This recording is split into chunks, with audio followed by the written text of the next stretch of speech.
Hi, the next thing that we're going to go ahead and talk about today is categories for your posts. The reason this is important is because it has a lot to do with the way that your website is organized and how you decide what goes into certain places. For instance, in this website that we're looking at right here, this slider is based upon a featured category, and only the posts that are tagged with the featured slider category actually show up in this slider.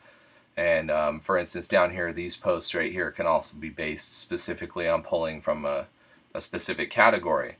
So the reason it's important to know your categories is because it kind of decides how your whole website's laid out. So we're going to have made a lot of these things for you already, and it's just good that you understand them, because whenever you make a new post in the future and you want to make sure that it goes to a certain place on your website, then you need to be able to make sure that you tag it with the correct category. So I'm going to give you an example right here of just how these categories are set up. Now, this is my dummy site that I use to create a lot of different websites to demo for people and different clients and things like that. So if you look right here, I went into the back end, clicked on posts, then categories. And here are all the different categories that exist on this website right here.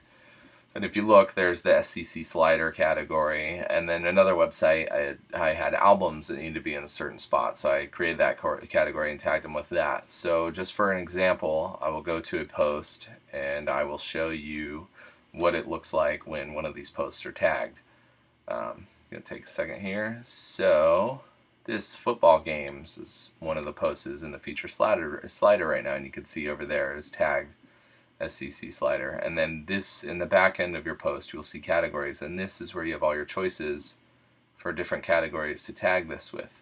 So it's just an important thing to kind of know what you're dealing with.